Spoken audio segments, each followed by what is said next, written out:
मैं मरा नहीं हूं। कार्तिक दर्द से जाग गया। लकड़ी के कई टुकड़े उस पर दबाव डाल रहे थे, जिससे उसे सांस लेने में कठिनाई हो रही थी। तभी उसके मन में यादों का एक सैलाब सा आ गया। वह मूलतः दिव्यात्मा अमर क्षेत्र के 10 अमर सम्राटों में से एक थे। संयोगवश उन्होंने आदिम दिव्य कलाकृति स्वर्ग भक्षण करने वाली दिव्य कड़ाही उठा ली, जिसके कारण पूरे अमर क्षेत्र ने उन्हें घेर लिया और टूटी हुई आत्मा की चट्टान पर उनकी मृत्यु हो गई। आखिरी क्षण में उसने रक्त दानव विघटन तकनीक का इस्तेमाल करके उनके साथ मिलकर नष्ट हो गया और भक्षक स्वर्ग दिव्य कड़ाही को चकनाचूर कर दिया। जब उसकी आंख खुली तो वह पहले से ही यहां था। सच्चा मार्शल महाद्वीप, जैन परिवार, दामाद, खर्चीला। उसके मन में जो स्मृतियां उभरी, उनसे उसे पता चला कि वह अब दिव्यात्मा अमर क्षेत्र में नहीं था, बल्कि उसने सच्चा मार्शल महाद्वीप नामक एक नश्वर संसार में पुनर्जन्म लिया था। लड़के के शरीर का नाम भी कार्तिक था। एक धनी परिवार में जन्मे 5 साल की उम्र में ही उसके परिवार की किस्मत बदल गई और उसके माता पिता रहस्यमय तरीके से गायब हो गए, जिससे छोटी उम्र से ही वह एक संकीर्ण सोच वाला और अंतर्मुखी व्यक्तित्व वाला हो गया। अपने पिता के मित्र और भावी ससुर जयंत द्वारा गोद लिए जाने के बाद भी उसकी हालत में कोई सुधार नहीं हुआ। जैसे जैसे वह बड़ा होता गया, उसका व्यक्तित्व और भी सनकी और दबंग होता गया। उसे तो यहां तक लगता था कि उसके ससुर, जो उसे अपने बेटे जैसा मानते थे, ने उसे सिर्फ पारिवारिक व्यवसाय हथियाने के लिए गोद लिया था। वह बेतहाशा पैसा उड़ाता था और कांगड़ा शहर में एक कुख्यात बदमाश बन गया था। पूरा जैन परिवार उसके वर्णन के लिए बेकार, निकम्मा और कचरा जैसे शब्दों का प्रयोग करते थे। फिर भी वह अपनी मनमानी करता रहा। अब जबकि वह शादी की उम्र में पहुंच गया है, उसके ससुर जयंत का मानना है कि शादी के बाद उसका व्यक्तित्व ज्यादा संयमित हो जाएगा और आज उसकी शादी का दिन है। तार्किक रूप से कहें तो उसके जैसा निकम्मा व्यक्ति जैन परिवार की सबसे बड़ी बेटी के लायक नहीं होना चाहिए। ऐसा इसलिए है क्योंकि कार्तिक के माता पिता और जयंत सगे भाई थे और उनके परिवारों ने बचपन से ही उनके बीच विवाह की व्यवस्था कर दी थी तथा इस बात पर सहमति व्यक्त की थी कि 18 वर्ष की आयु होने पर वे विवाह कर सकते हैं। अपनी शादी के दिन दुल्हन के कमरे में दाखिल होते ही जैन परिवार की सबसे बड़ी बेटी ने उसे बाहर निकाल दिया। कई साथियों के उकसावे में आकर वह पहली बार एक वेश्यालय में दाखिल हुआ। अचानक वह उन्मत्त हो गया और मोमबत्तियों से आग लगा दी, जिससे पूरा वेश्यालय ढह गया। दुर्भाग्य से वह खंडहरों के नीचे दब गया। उसने अपने शरीर से लकड़ी के टुकड़े हटाए, जमीन पर लेट गया और खुद को परखने लगा। यह कैसी निर्दयी विधि है। हृदय की मध्य रेखा पर एक ही हथेली का वार। अगर मैं इस शरीर में ना आता तो यह शरीर निश्चित रूप से मिट जाता। आखिर कौन उसे मारना चाहता था और ऐसा जाल बिछा रहा था। पिटाई से लगी कुछ चोटों के अलावा सबसे घातक घाव उसकी छाती पर एक अजीब से हथेली के निशान से आया था। उसे साफ साफ याद था कि उस समय वह कुछ बुरे दोस्तों के साथ शराब पी रहा था, लेकिन नियंत्रण खोने के बाद उसे कुछ भी याद नहीं आ रहा था। कटे हुए हृदय मेरिडियन को केवल अस्थायी रूप से दबाया जाता है। इसे एक सुरक्षात्मक अमृत खोजकर ठीक करने की आवश्यकता होगी। उसकी क्षमताओं के साथ ऐसे अमृत को परिष्कृत करना मुश्किल नहीं होगा। सौभाग्य से यह साधकों का महाद्वीप है, जहां मार्शल आर्ट अत्यंत समृद्ध है। मार्शल कलाकारों को कई स्तरों में वर्गीकृत किया जाता है, जिनमें शामिल हैं अर्जित क्षेत्र, जन्मजात क्षेत्र, आत्मा शुद्धि क्षेत्र, मज्जा शुद्धि क्षेत्र, सच्चा मूल क्षेत्र। उसका शरीर इतना भयानक है कि उसे कूड़ा कहना भी कम होगा।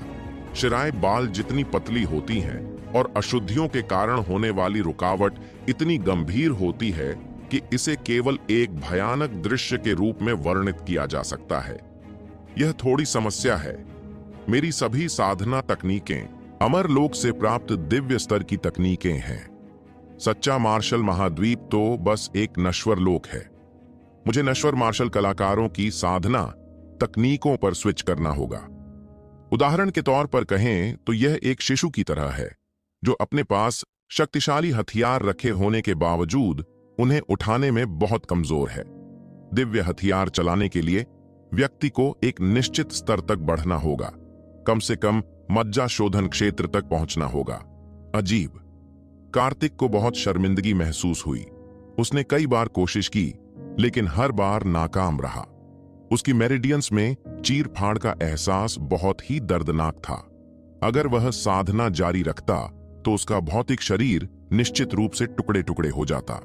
इस पल शुद्ध तरल की एक बूंद उसके ऊर्जा केंद्र से बहकर उसके शिरोबिंदु में पहुंची और उसके अंगों और हड्डियों में प्रवाहित हुई। कमजोर मेरिडियन लालची कीड़ों की तरह तरल पदार्थ को निगल गए, धीरे धीरे अंदर के कीचड़ को घोल दिया, जिससे पूरे शरीर को आराम महसूस हुआ। क्या चल रहा है? उन्होंने अपनी चेतना को अपने ऊर्जा केंद्र में केंद्रित किया ताकि यह पता लगाया जा सके कि तरल की यह बूंद क्या थी और कहां से आई थी।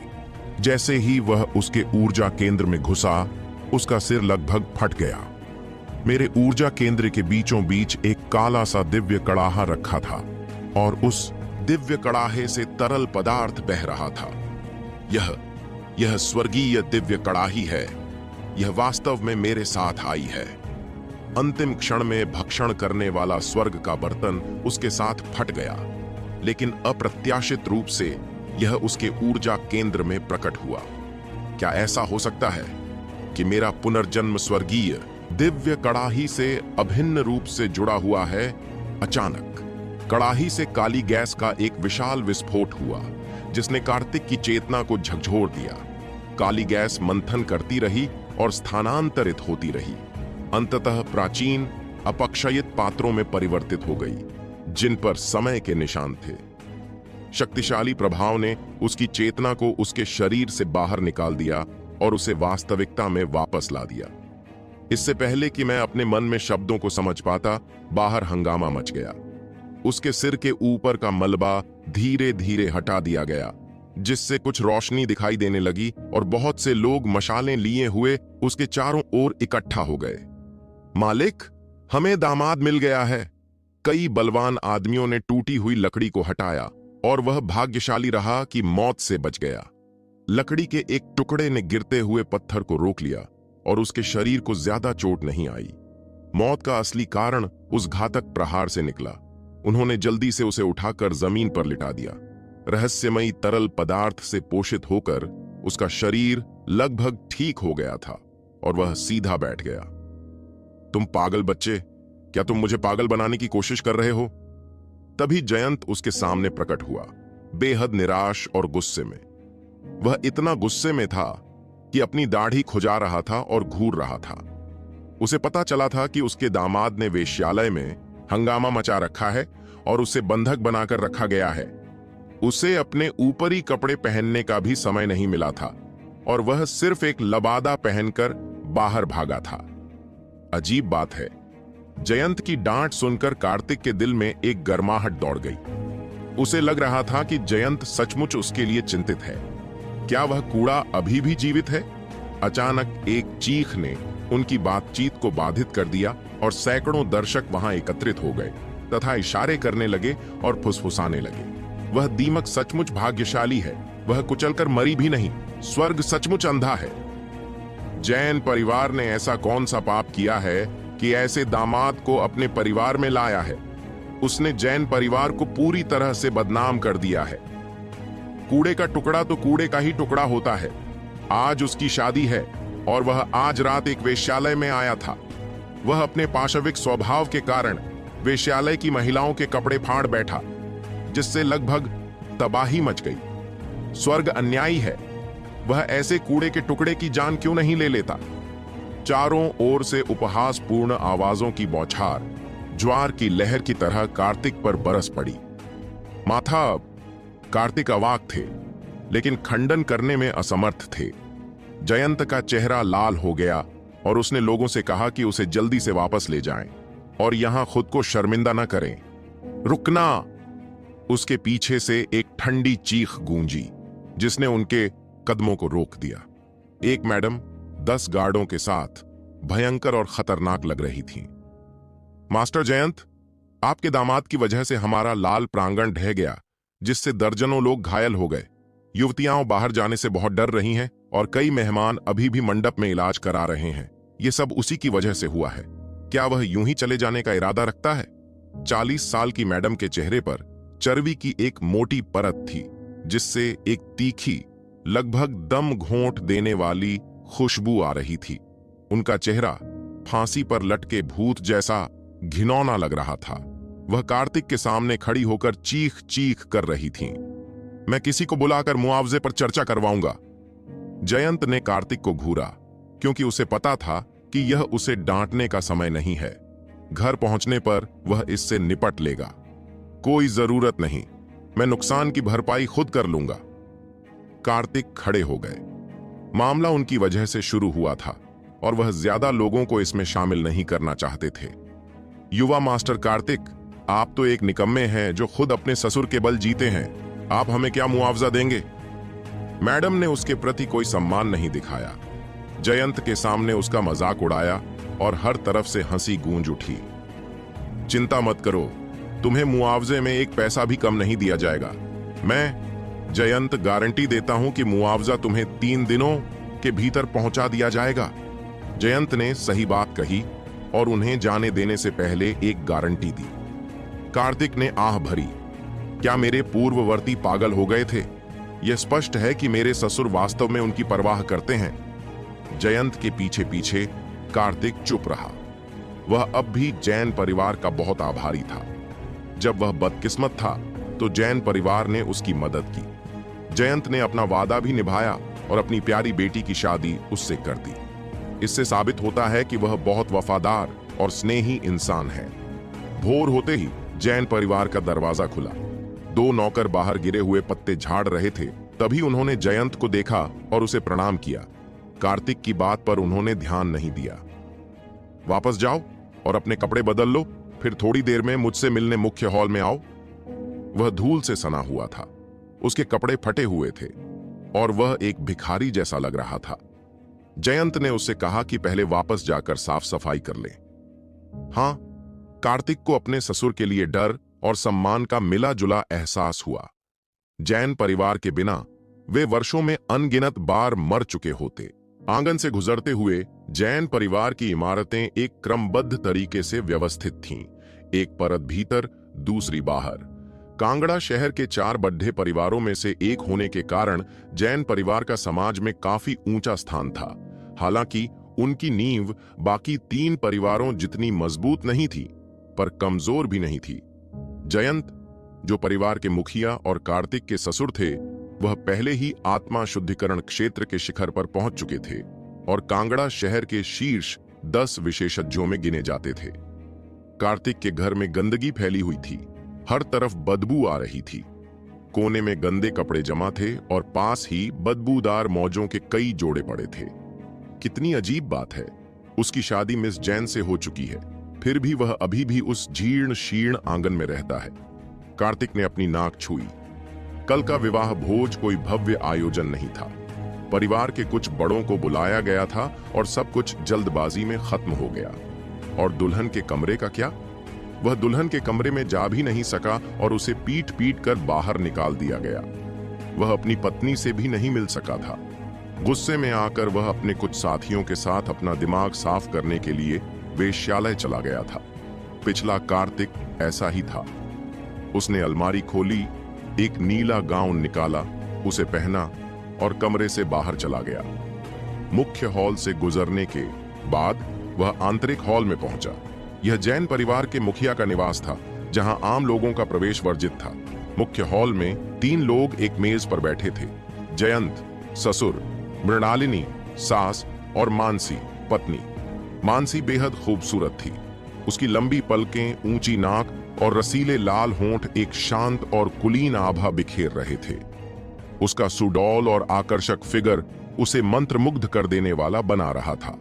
एक दिव्य सम्राट के रूप में कार्तिक ने हजारों वर्षों का जीवन जिया था और अनगिनत सुंदरियां देखी थीं। उसे सबसे ज्यादा प्रभावित करने वाली अमरलोक की सबसे खूबसूरत महिला जल परी अमर सम्राट थी। मानसी की खूबसूरती उससे तनिक भी कम नहीं थी। क्या यह महिला मेरी पत्नी है? अपने रूप, स्वभाव और हाव भाव से वह दुनिया को उलट पलट कर देने की क्षमता रखती थी। उसे घातक स्त्री कहना अतिशयोक्ति नहीं होगी। ऐसी स्त्री इस निकम्मे आदमी से शादी कैसे कर सकती है? मानसी ने उसकी तरफ देखा। उसकी नाजुक भौहें थोड़ी सिकुड़ी, लेकिन उसने तुरंत अपना संयम बनाए रखा। पिछली रात की घटनाओं का जैन परिवार पर गहरा असर हुआ था। उसकी ठंडी आंखें अब कार्तिक को देखना भी नहीं चाहती थीं। यह सबसे गहरा दुख है, घोर निराशा। कार्तिक ने मन ही मन आह भरी। मुख्य हॉल में कदम रखते ही उसकी नजर मानसी से हट गई। कार्तिक बैठा नहीं, बल्कि एक तरफ खड़ा हो गया। उसकी सास मृणालिनी के चेहरे पर एक अप्रिय मुस्कान थी, मानो वह उसे पीटकर बाहर निकालने को तैयार बैठी हो। उसके ससुर जयंत ने गहरी सांस ली और जबरदस्ती अपना गुस्सा दबाया। क्या आप हमें कल रात जो हुआ उसके बारे में स्पष्टीकरण नहीं देंगे? जयंत ने सवालिया लहजे में बात शुरू की। जयंत ने कार्तिक को बचपन से देखा था और वह उसे अपने बेटे जैसा मानते थे। हालांकि कार्तिक हाल के वर्षों में एक शरारती व्यक्ति जैसा रहा था, फिर भी जयंत ने इसे बर्दाश्त कर लिया था। लेकिन कल रात जो हुआ उससे वह अत्यधिक क्रोधित थे। बोलते हुए उनकी छाती जोर से धड़क रही थी। इसमें कुछ भी स्पष्ट करने की आवश्यकता नहीं है। यह पहले ही घटित हो चुका है और कोई भी स्पष्टीकरण अनावश्यक होगा। कार्तिक के शांत जवाब से जयंत और भी क्रोधित हो गए। उसने अपना हाथ उठाया, लेकिन जल्दी से नीचे कर लिया। यदि कार्तिक अपनी गलती मान लेता तो शायद उन्हें अच्छा लगता, लेकिन इन शब्दों का क्या अर्थ था? वह तो स्पष्टीकरण को भी बेमानी बता रहा था। उन्हें क्या पता था कि जिस कार्तिक को वह देख रहे थे उसकी कल रात ही मृत्यु हो चुकी थी और उसकी जान हथेली के एक वार से चली गई थी। यह नया कार्तिक एक दिव्य सम्राट की आत्मा थी। जयंत की चिंता भरी उपस्थिति ने कार्तिक को अपने परिवार की देखभाल का एहसास कराया। अपने पिछले जीवन में वह हमेशा अकेला रहा था और कदम दर कदम ऊपर उठने के लिए खून से सनी तलवार पर निर्भर रहता था। इस जीवन में उसका एक परिवार है और उसकी रक्षा करने की एक अकथनीय इच्छा है। यह एहसास बहुत अच्छा है। जहां तक कल की घटना का सवाल है, वह स्वयं इसकी जांच करेंगे और पता लगाएंगे कि कौन उन्हें मारना चाहता था। भाई कश्यप एक महान व्यक्ति थे। उन्होंने तुम जैसे निकम्मे को कैसे जन्म दिया? तुमने कश्यप परिवार को कलंकित किया है। कल तुमने जो किया वह किसी जानवर से भी बदतर था। मृणालिनी उठ खड़ी हुई और पूरी तरह से भड़क उठी। इस घटना ने जैन परिवार को पूरे कांगड़ा शहर में सिर ऊंचा रखने से रोक दिया था। अब उन्हें हर किसी के प्रति सम्मान दिखाना होगा। कार्तिक ने इसका खंडन नहीं किया, क्योंकि उसके माता पिता की यादें पहले से ही धुंधली थीं। क्योंकि जब वह छोटा था तब वे रहस्यमय तरीके से गायब हो गए थे। इस मामले का मेरे माता पिता से कोई लेना देना नहीं है। यह मेरी वजह से शुरू हुआ है और मैं इसकी पूरी जिम्मेदारी लूंगा। कार्तिक कुछ नाखुश था। पूरे जैन परिवार में जयंत के अलावा जिसने उसके साथ अच्छा व्यवहार किया, बाकी सब तारीफ के काबिल नहीं थे। जहां तक मानसी की बात है, वह हमेशा से ही अलग थलग और श्रेष्ठ रही थी। हालांकि वे साथ साथ पले बढ़े थे, लेकिन उनका आपस में मिलना जुलना कम ही होता था। पूरी जिम्मेदारी लोगे? तुम किसकी जिम्मेदारी लोगे? बाहर लोग कह रहे हैं कि हमारा जैन परिवार सख्त नहीं है और वे तुम्हें सौंपना चाहते हैं और पीट पीट कर मार डालना चाहते हैं। मृणालिनी तिरस्कार से हंस पड़ी। अगर उसके पति का अब भी कोई रुतबा ना होता तो क्या वह आज भी यहां बेदागा खड़ा होता? उसे तो कब का पीट पीट कर मार डाला गया होता। मृणालिनी के कई कठोर शब्द सुनने के बावजूद कार्तिक अविचलित रहा, चुपचाप सुनता रहा। वर्षों से वह जैन परिवार का बहुत आनी था। कुछ अपमान हानि रहित थे। ठीक है, जयंत ने मृणालिनी को बीच में ही टोक दिया। आगे बात करना अनुचित होता। कार्तिक चाहे कितना भी बुरा क्यों ना हो, वह भाई कश्यप का इकलौता बेटा था। भाई कश्यप के बिना जैन परिवार बहुत पहले ही खत्म हो गया होता। जयंत इस दयालुता को हमेशा याद रखेंगे। ससुर जी, सास जी, अगर और कुछ नहीं है तो मैं अभी नीचे जाऊंगा। कार्तिक ने आदरपूर्वक सिर झुकाया। इस बात की परवाह की बिना कि वे सहमत हैं या नहीं। बोलने के बाद वह मुख्य हॉल से बाहर चला गया और पूरे समय शांत बना रहा। जब मृणालिनी आमतौर पर उसे डांटती थीं, तो वह कभी कभी मजाक करता था और कभी कभी पलटकर जवाब भी देता था। आज का रवैया बहुत ही असामान्य था। क्या ऐसा हो सकता है कि कल की घटनाओं ने उसे बहुत ज्यादा परेशान कर दिया हो? जब तक बहुत जरूरी ना हो, बाहर न जाइए, घर पर रहें और अपना ध्यान रखें। जैसे ही कार्तिक हॉल से बाहर निकलने वाला था, जयंत की आवाज आई, जिसने उसके दिल को गर्म कर दिया। वह एक पल के लिए रुका, थोड़ा सिर हिलाया और अपने घर लौट गया। घर की सफाई और कुछ गंदे कपड़े धोने के बाद कार्तिक पालथी मारकर बैठ गया। उसके मन में जो रहस्यमय शब्द उभरे थे, उनकी अभी तक जांच नहीं हुई थी। उसकी चेतना उसके आत्मसागर में प्रवेश कर गई और वह सिहर उठा। यह बहुत समय से खोई हुई आदिम लिपि है। आदि लिपि तो बहुत पहले ही लुप्त हो चुकी थी। नश्वर लोक में तो कोई इसे पहचान भी नहीं पाता। अमर लोक में भी 5 से ज्यादा लोग आदि लिपि को नहीं जानते थे और वह उनमें से एक था। आदिम जगत का जन्म ब्रह्मांड के आरंभ में हुआ था और बहुत पहले ही नष्ट हो चुका था। सभी प्राचीन ग्रंथों को व्यवस्थित करने में एक अगरबत्ती के जलने जितना समय लगा। हर शब्द अनमोल था, जो महान दांव के सार तक ले जाता था। सबसे भयावह हिस्सा आखिरी पैराग्राफ था। दुनिया में कुछ भी बिना खाए नहीं बचा, कुछ भी बिना परिष्कृत किए नहीं बचा और कुछ भी बिना रूपांतरित हुए नहीं बचा। आदिम भक्षण स्वर्ग तकनीक। उसके सामने 5 बड़े पात्र तैर रहे थे, जो राजसी और विस्मयकारी थे, और उसके शरीर से एक आदिम ऊर्जा फूट पड़ी। यह कितनी भयानक तकनीक है! मेरे पिछले जीवन में मैंने जो आदि अमर मार्ग तकनीक सीखी थी, उसकी तुलना में यह तो कुछ भी नहीं है। आदिकालीन अराजकता अमर मार्ग तकनीक निस्संदेह दिव्यात्मा अमर क्षेत्र की सर्वश्रेष्ठ तकनीकों में से एक थी। अपने पिछले जन्म में कार्तिक ने अमर सम्राट क्षेत्र की साधना के लिए इसी तकनीक पर भरोसा किया था।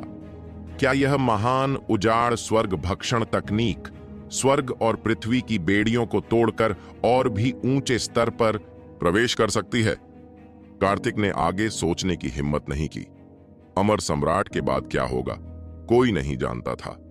मुझे आशा है कि महान उजाड़ स्वर्ग भक्षण तकनीक अन्य अमर साधना तकनीकों की तरह नहीं है, जिसे नश्वर लोग विकसित नहीं कर सकते। उसने मन ही मन बुदबुदाया, क्योंकि अभी अभी उसने कई साधना विधियां आजमाई थीं, लेकिन उनमें से किसी में भी वह साधना नहीं कर पाया था। घबराहट के साथ उसने आदिम स्वर्ग भक्षण तकनीक के निर्देशों का पालन किया और पहली बार साधना शुरू की। जैसे ही यह सक्रिय हुआ, पूरा प्रांगण अविश्वसनीय रूप से उत्तेजित हो गया। शून्य में तैरती आध्यात्मिक ऊर्जा दरवाजे की दरारों से फुफकारती हुई उसके शरीर में प्रवेश कर रही थी। आध्यात्मिक ऊर्जा की एक बड़ी मात्रा द्रव में परिवर्तित होकर उसके ऊर्जा केंद्र में प्रवेश कर गई। इसका अधिकांश भाग स्वर्गीय भक्षण करने वाली कड़ाही द्वारा अवशोषित कर लिया गया। इस दृश्य ने कार्तिक को और भी अधिक स्तब्ध कर दिया। स्वायत्त रूप से आध्यात्मिक ऊर्जा अवशोषित करें, यह अच्छी बात है कि आदिम स्वर्ग भक्षण तकनीक को विकसित किया जा सकता है।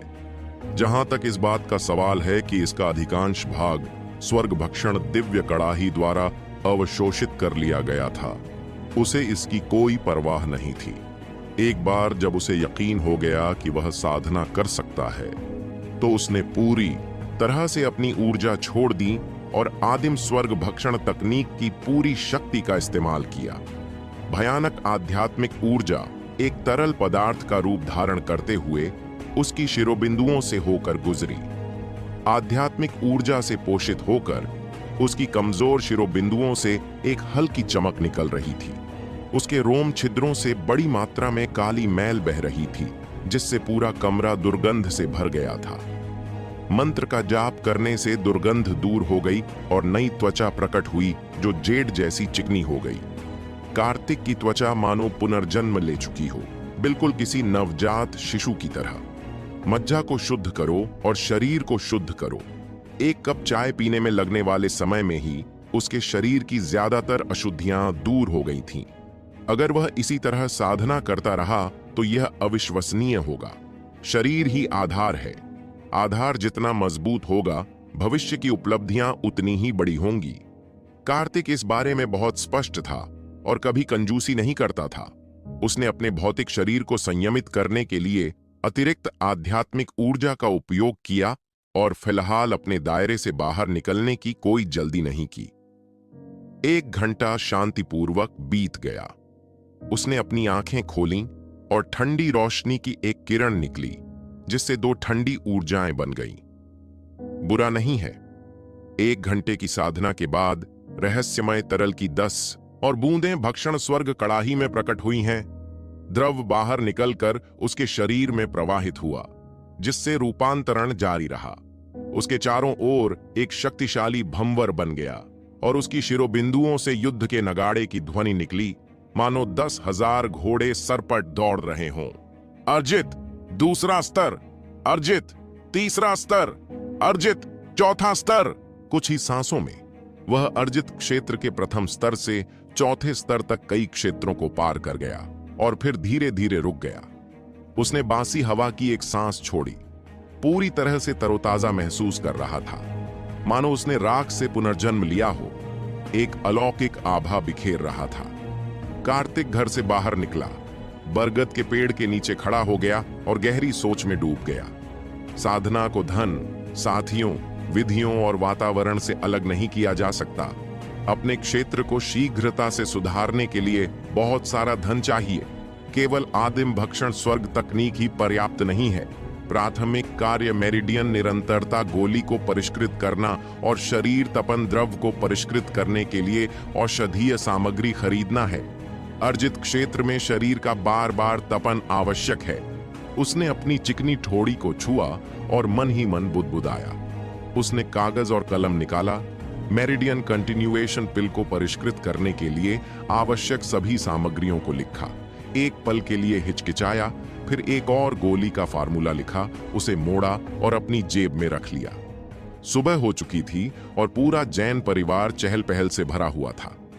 आंगन का गेट बंद करने और गलियारे से गुजरने के बाद उसे जैन परिवार के कई नौकर मिले, जिन्होंने उसे तिरस्कार की नजर से देखा। इस दामाद के प्रति उनके मन में कभी भी अच्छी भावना नहीं रही थी। ये बहुत शर्मनाक है, बहुत ही शर्मनाक। हमारे जैन परिवार को अब कांगड़ा शहर में अपना सिर ऊंचा रखने में बहुत मुश्किल होगी। कार्तिक के जाने से पहले ही उसने अपने पीछे फुसफुसाहटें सुनी। सबसे ज्यादा दुखी तो उस युवती को होना चाहिए था। शादी के पहले ही दिन यह निकम्मा आदमी वेश्यालय चला गया, और बात तो तब और बिगड़ गई जब उसने वहां जाकर जानवरों जैसी हरकतें की। अब पूरा कांगड़ा शहर इसके बारे में जानता है। कार्तिक ने इन बातों पर कोई ध्यान नहीं दिया और चुपचाप अपने रास्ते चल पड़ा। जैन परिवार के गेट से बाहर क्यूदम रखते हुए कार्तिक ने सूर्य की रोशनी में एक गहरी सांस ली। मैं, एक प्रतिष्ठित दिव्य सम्राट, इन साधारण सेवकों के स्तर तक नहीं गिरूंगा। कांगड़ा शहर विशाल था, जिसकी आबादी लाखों में थी। 4 प्रमुख परिवारों के अलावा सबसे शक्तिशाली शासक नगर स्वामी का परिवार था। शहर की सड़कें दुकानों और लोगों से भरी हुई थीं। महान पथ राजवंश बहुत बड़ा था और कांगड़ा शहर उसके कई संपन्न शहरों में से एक था। कार्तिक जिस जगह जा रहा था उसे गोल्डन मंडप कहा जाता था। यह कांगड़ा शहर में औषधीय जड़ी बूटियों का सबसे बड़ा आपूर्तिकर्ता और गोलियों का विक्रय केंद्र था। यह न तो किसी परिवार का हिस्सा था और न ही नगर स्वामी के अधिकार क्षेत्र में। इसकी प्रतिष्ठा दुनिया से अलग थलग थी। कहा जाता था कि इसके पीछे आजीवक संप्रदाय खड़ा था, जिसका प्रभाव अत्यंत शक्तिशाली था। कार्तिक जिस मेरिडियन कंटिन्यूएशन पिल को बनाना चाहता था, वह दुर्लभ और निम्न श्रेणी की होने के बावजूद उसे परिष्कृत करना अत्यंत कठिन था। 3 बड़े सुनहरे अक्षर गोल्डन मंडप प्रवेश द्वार के ऊपर चमक रहे थे, जो दूर से ही स्पष्ट रूप से दिखाई दे रहे थे। कई मार्शल कलाकार वहां आते जाते थे। लोगों के प्रवाह के साथ कार्तिक अंदर चला गया। अंदर एक विशाल महल था, जो कई क्षेत्रों में विभाजित था। गोलियों की बिक्री, औषधीय जड़ी बूटियों का क्षेत्र और यहां तक कि कुछ राक्षसी खालें और अंदरूनी कोर भी वहां रखी थीं। काउंटर के पार भी गोलियों की खुशबू और राक्षसी अंदरूनी कोर से निकलने वाली भीषण ऊर्जा महसूस की जा सकती थी। आप क्या लेना चाहेंगे सर? नीले वस्त्र पहने एक नौकर तेजी से आगे आया और गर्मजोशी से उसका स्वागत किया, लेकिन उसकी आंखों की गहराई में तिरस्कार की एक झलक थी। बाकियों की तुलना में कार्तिक के कपड़े बहुत साधारण थे। उसका नीला वस्त्र धुलने से फीका पड़ गया था। मुझे आपके प्रबंधक से मिलना है, कृपया उन्हें सूचित करें। कार्तिक ने दूसरे व्यक्ति की आंखों में तिरस्कार देखा और उसके होंठों पर एक ठंडी मुस्कान आ गई। हमारा प्रबंधक बहुत व्यस्त है और उसके पास बेकार लोगों से मिलने का समय नहीं है। अगर आप दवा नहीं खरीदने वाले हैं तो बाहर निकल जाइए। नीले वर्दी वाला नौकर बेरहम था। उसने उसे धक्का देने की कोशिश की, लेकिन कार्तिक टस से मस नहीं हुआ। कार्तिक की आंखों में एक क्षण के लिए क्रोध की चमक आई। उनके इस व्यवहार ने कई लोगों का ध्यान आकर्षित किया, जो रुककर उन्हें देखने लगे। क्या वह जैन परिवार का दामाद नहीं है? वह गोल्डन मंडप में कैसे आया? जैन के दामाद की कहानी लंबे समय से कांगड़ा शहर में प्रसिद्ध थी और कल रात जो हुआ वह अब घर घर में जाना जाता था। जैन परिवार के दामाद का नाम सुनते ही नीले वस्त्र पहने नौकर के चेहरे पर उपहास और घोर घृणा का भाव आ गया। मेरे रास्ते से हट जाओ, हम गोल्डन पेवेलियन में तुम्हारे साथ व्यापार नहीं करते हैं। नौकर का चेहरा भयंकर हो गया जब उसने कार्तिक से कहा कि वह चला जाए और फिर कभी गोल्डन मंडप में कदम न रखे। कितना अहंकारी स्वर था। चूंकि गोल्डन मंडप किसी भी बल के अधिकार क्षेत्र में नहीं था, नीले वस्त्र में ये युवा सेवक सभी के प्रति अभिमानी और तिरस्कारपूर्ण थे। क्या तुम सच में इस व्यापारिक सौदे चूकना चाहते हो? मुझे दोष मत देना कि मैंने तुम्हें चेतावनी नहीं दी। अगर तुम इस सौदे से चूक गए तो शायद तुम इसके परिणाम भुगतने में समर्थ नहीं हो पाओगे। कार्तिक की आंखें ठंडी हो गईं और एक शीतलता ने उसे घेर लिया, जिससे नीले रंग का नौकर चौंक गया और लड़खड़ा गया। धिक्कार है, तुम कूड़े के टुकड़े हो। मुझे धमकी देने की तुम्हारी हिम्मत कैसे हुई? अगर तुम नहीं गए तो मैं तुम्हें पीट पीट कर मार डालूंगा और बाहर फेंक दूंगा। बिना किसी चेतावनी के गोल्डन मंडप के सेवक बहुत कुशल थे। उनमें से एक ने कार्तिक के चेहरे पर अविश्वसनीय गति से एक मुक्का मारा। मुक्के से निकली हवा सीटी बजाती हुई एक भंवर बना रही थी, जिससे कार्तिक के कनपटियों के बाल बिखर गए। अगर वह कोई आम इंसान होता तो नीले वर्दी वाला नौकर ऐसा करने की हिम्मत नहीं करता, लेकिन जैन परिवार का दामाद तो पहले से ही गली का चूहा था, जिससे सब नफरत करते थे। टकराना! मुक्का पास भी नहीं पहुंचा था कि कार्तिक ने अपना पैर उठाया और नीले रंग के नौकर के पेट में जोर से लात मारी। उसका शरीर हवा में उछलकर काउंटर से टकराया, जिससे काउंटर के टुकड़े टुकड़े हो गए और अंदर रखी जड़ी बूटियां जमीन पर बिखर गईं। अचानक हुए इस प्रहार ने सभी को अचंभित कर दिया। भीड़ ने स्वतः ही पीछे हटकर रास्ता बना लिया, क्योंकि गोल्डन पैवेलियन को अपमानित करने का मतलब था कि वे कांगड़ा शहर में दोबारा रहने के बारे में भूल सकते थे। खांसी, खांसी। नीले रंग का नौकर जमीन पर खून खांस रहा था। तभी अचानक कई दिशाओं से एक दर्जन नौकर दौड़े आए, जिनमें से 2 हथियारों से लैस थे और उन्होंने कार्तिक को घेर लिया। तुम बहुत आगे बढ़ गए हो। हमारे गोल्डन मंडप में किसी को घायल करने का दुस्साहस किया है। उसे नीचे ले जाओ। उनमें से एक बैंगनी रंग का लबादा पहने शायद कोई छोटा मोटा अधिकारी था। उसके आदेश पर 1 दर्जन से ज्यादा नौकरों ने एक साथ हमला बोल दिया। उनका आभा मंडल जोरदार था। परिणाम स्वरूप उत्पन्न शॉक वेव सीधे कार्तिक पर लक्षित थी। उनमें से हर कोई काफी शक्तिशाली था। बैंगनी वस्त्रधारी व्यक्ति, जो अर्जित क्षेत्र के 5वें स्तर पर था, अपार शक्ति से संपन्न था। उसने अपने हाथ में पकड़े हुए शासक को कार्तिक के सिर के पीछे की ओर घुमाया। यह एक घातक प्रहार था। हालात इतने बिगड़ गए थे कि कार्तिक के पास कार्रवाई करने के अलावा कोई चारा नहीं था। 7 सितारा सीढ़ियों का इस्तेमाल करके उसने आसानी से जानलेवा वारों को चकमा दिया और उनके पीछे आ गया। किसी भूत की तरह लगभग 1 दर्जन लोगों के सभी हमले अपने लक्ष्य से चूक गए। उसने अपनी हथेली को मुट्ठी में बदला, उसे हवा में ही जोर से नीचे पटका, मुड़ा और एक और मुक्का मारा। उसकी हरकतें सहज और बिना किसी रुकावट के थीं। कार्तिक के हाथों में मुट्ठी की यह साधारण सी तकनीक किसी जादुई चीज में बदल सकती थी। बूम बूम बूम, 5 नौकर पीछे की ओर फेंके गए और काउंटर से टकराकर जमीन पर गिरकर दर्द से कराहने लगे। ये सभी नौकर अर्जित क्षेत्र के तीसरे स्तर पर थे। बैंगनी वस्त्रधारी आदमी बाज की तरह दहाड़ा और अचानक नीचे झपटा। उसकी प्रचंड आभा ने जमीन पर पड़ी औषधीय जड़ी बूटियों को अपनी चपेट में ले लिया। अर्जित क्षेत्र के 5वें स्तर पर होने के कारण उसकी शक्ति कई गुना ज्यादा थी।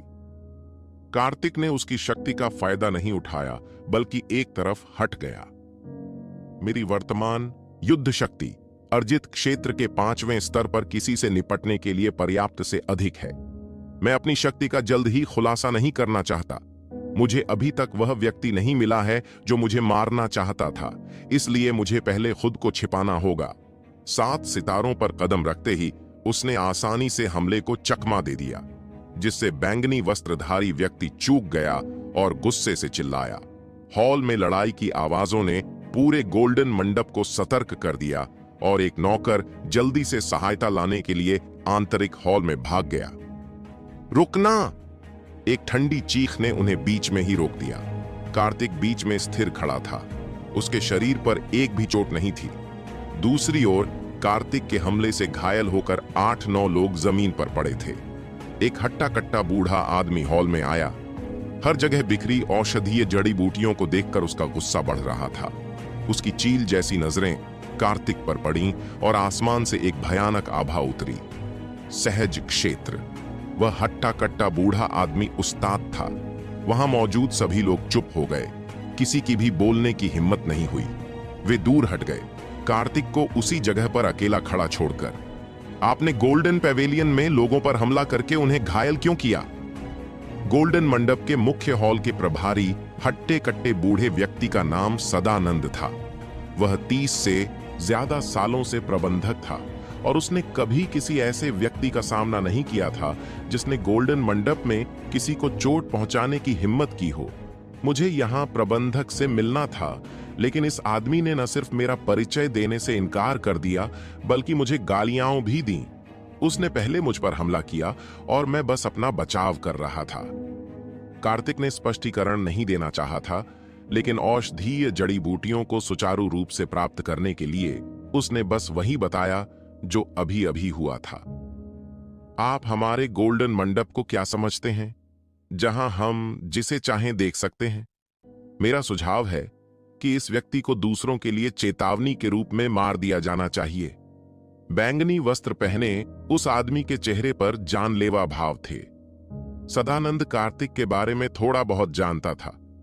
उसने दूसरों से कार्तिक की पहचान के बारे में अभी अभी जाना था, लेकिन जैन परिवार के सम्मान में उसने कुछ समय के लिए खुद को रोक लिया और उसे नहीं मारा। मैं यहां का प्रभारी व्यक्ति हूं। आप मुझसे क्या चाहते हैं? अपने गुस्से को दबाते हुए सदानंद जैन परिवार से हुए नुकसान की भरपाई की मांग करेगा। यहां बहुत सारे लोग हैं, बात करना सुविधाजनक नहीं है। क्या हम कोई शांत जगह ढूंढ सकते हैं? कार्तिक ने भौहें चढ़ाईं। कुछ बातें थीं जो वह ज्यादा लोगों के सामने नहीं बताना चाहता था। पूरी बातचीत के दौरान कार्तिक की नजरें शांत रहीं। सदानंद के दमनकारी आभा मंडल के सामने भी वह उदासीन रहा, जिससे लोगों को यह भ्रम हुआ कि वह सचमुच इन लोगों को गंभीरता से नहीं लेता। तुम कौन होते हो जो एक शांत जगह ढूंढना चाहते हो? मुझे लगता है कि तुम यहां सिर्फ परेशानी खड़ी करने आए हो। मेरा सुझाव है कि उसकी टांगें तोड़ दो, ताकि उसे पता चले कि जब वह गोल्डन पैवेलियन पर हमला करेगा तो क्या होगा। बैंगनी वस्त्रधारी आदमी बेरहम था। थप्पड़! गोल्डन मंडप में एक जोरदार थप्पड़ की आवाज गूंजी, जिससे बैंगनी वस्त्रधारी व्यक्ति टूटी हुई डोर वाली पतंग की तरह पीछे की ओर उड़ गया और दीवार के कोने से जोर से टकराया। बहुत शोर है! थप्पड़ की जोरदार आवाज पूरे गोल्डन पैवेलियन में गूंज उठी। सदानंद की आंखें एक पल के लिए सिकुड़ गईं और उनका मुंह अविश्वास में खुला रह गया। बाकी लोग तो और भी हक्के बक्के थे।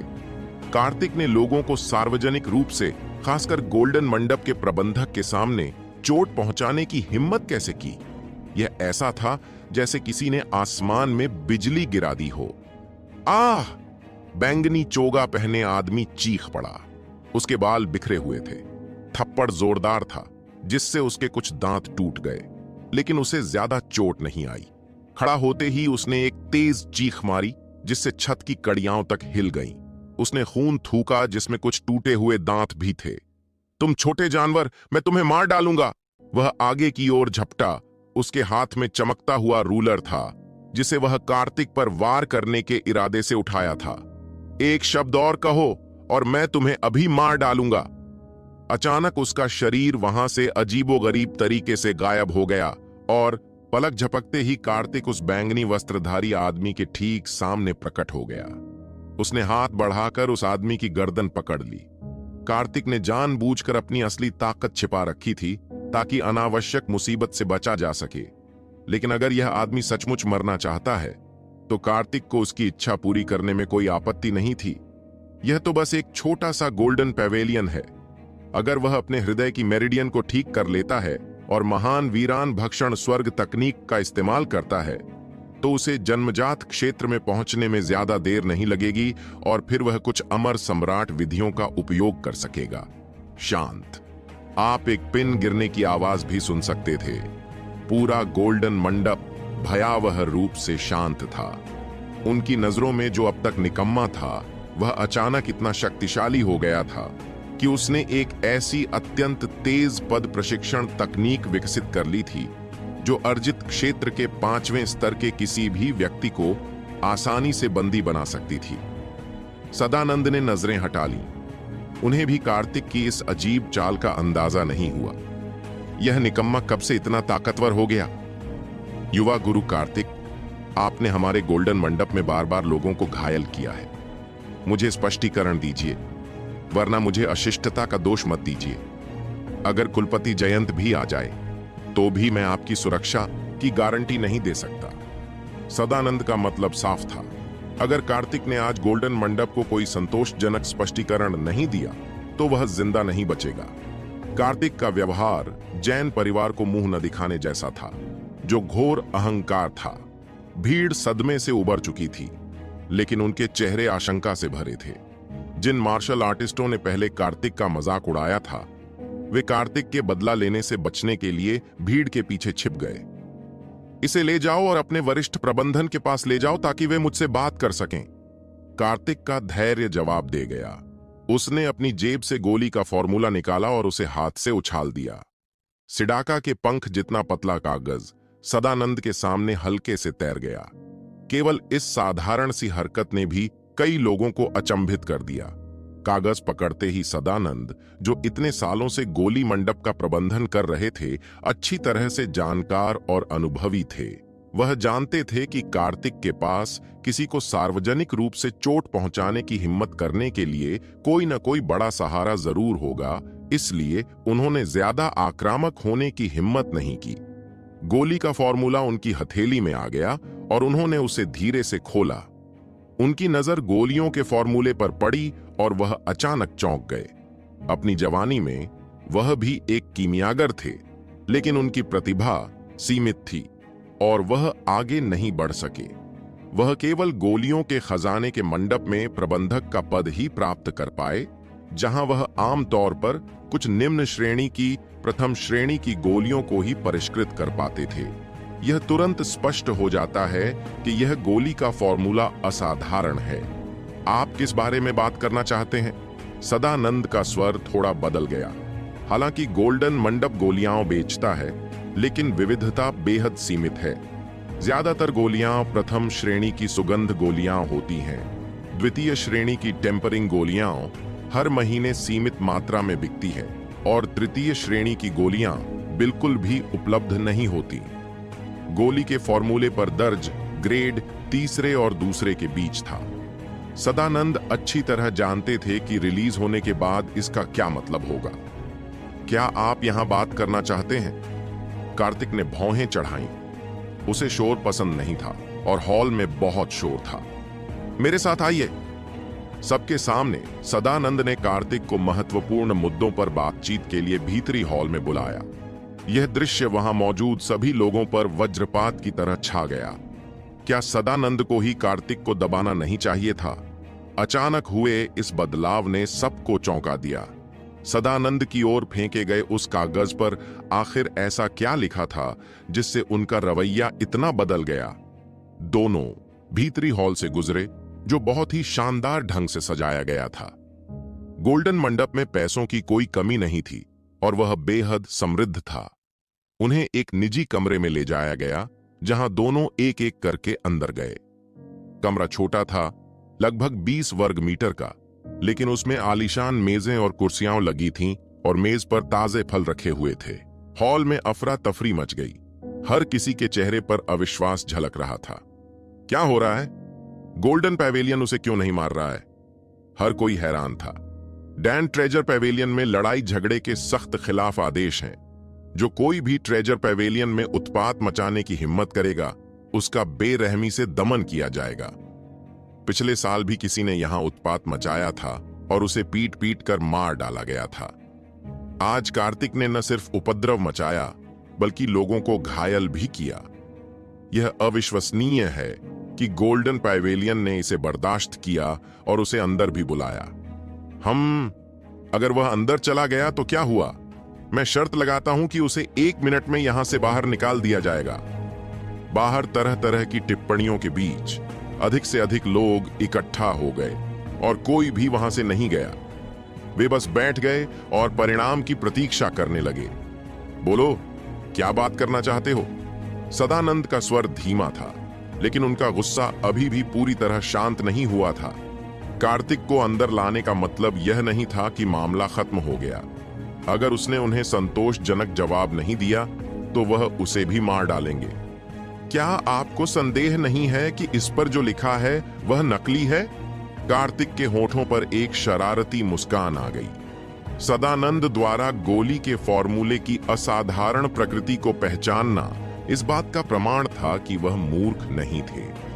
गोलियों के खजाने के मंडप में वर्षों बिताने और तरह तरह की गोलियों के फॉर्मूले देखने के बाद अगर वह उन्हें पहचान भी नहीं पाते तो उन्हें घर चले जाना चाहिए था। यदि यह नकली है तो आपको इसके परिणाम पता होने चाहिए। सदानंद की आंखों में एक तेज चमक आ गई। जो कोई भी पिल ट्रेजर पैवेलियन को धोखा देने की हिम्मत करेगा, चाहे वह जैन परिवार का दामाद ही क्यों ना हो, उसे बिना किसी हिचकिचाहट के मार दिया जाएगा। आपके गोल्डन पैवेलियन में एक 2 सितारा कीमियागर होना चाहिए, है ना? क्यों ना हम पहले उनसे इसका मूल्यांकन करवा लें और फिर हम इस पर आगे चर्चा कर सकते हैं। कार्तिक मुलायम सोफे पर चुपचाप बैठे रहे। मेज पर रखे ताजे फल उठाए, एक निवाला खाया और जूस चारों तरफ फैल गया।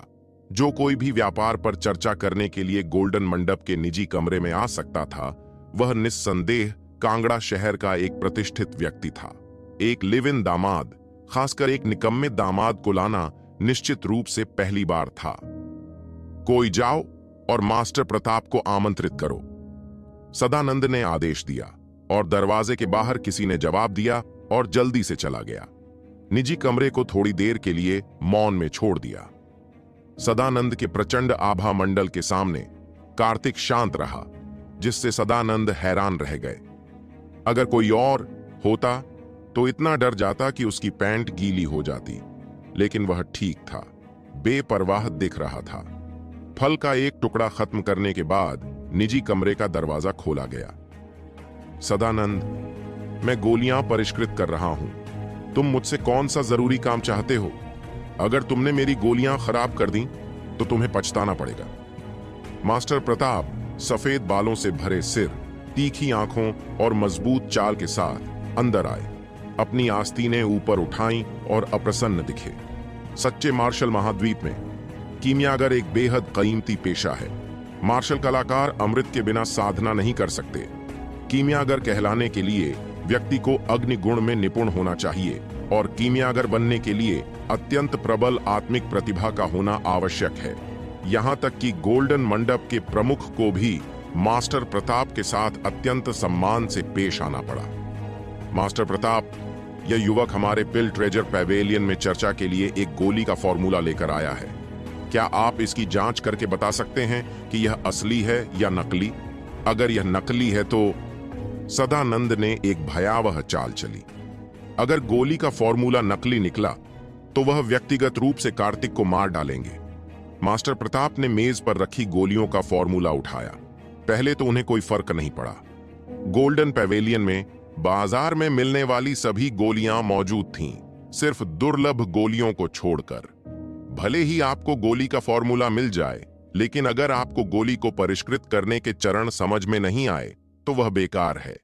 इसीलिए कार्तिक ने सदानंद को खुलेआम गोली का फॉर्मूला दिखाने की हिम्मत की। अगर वह उसे याद भी कर लेता तो भी कोई फर्क नहीं पड़ता। गोली के फॉर्मूले में गोली को परिष्कृत करने के चरण नहीं बताए गए हैं, बस नुस्खा दिया गया है। मास्टर प्रताप ने मेज पर रखा पर्चा उठाया। उनका चेहरा भावशून्य था। रास्ते में उन्होंने बाहर चर्चाएं सुनी और अंदर आकर उन्होंने कार्तिक को तिरस्कार से देखा। ध्यान से देखने के बाद उनकी भौहें थोड़ी सिकुड़ गईं। दवा का पर्चा तो बहुत सुंदर था, लेकिन असली था या नहीं यह अभी भी अज्ञात था। मास्टर प्रताप कैसा है? सदानंद ने परिणाम जानने के लिए उत्सुकता से पूछा, क्योंकि उन्होंने पहले कभी ऐसी गोली नहीं देखी थी। स्वर्गीय आत्मा की गोली? मैंने इसके बारे में पहली बार सुना है। मास्टर प्रताप ने दवा की पर्ची नीचे रख दी, मेज पर अपनी उंगलियां थपथपाईं, आंखें बंद कर लीं और औषधीय सामग्रियों से कुछ निष्कर्ष निकालने की कोशिश की। स्वर्ग और पृथ्वी की आदिम ऊर्जा भोजन है और 7 उत्तम छिद्र अमृत हैं। कार्तिक ने अचानक एक वाक्य कहा जिसने मास्टर प्रताप को चौंका दिया। उन्होंने अचानक अपनी आंखें खोलीं। उनमें रोशनी की एक चमक थी। इन शब्दों से उनका पूरा शरीर कांप उठा। उनका चेहरा उत्साह से भर गया।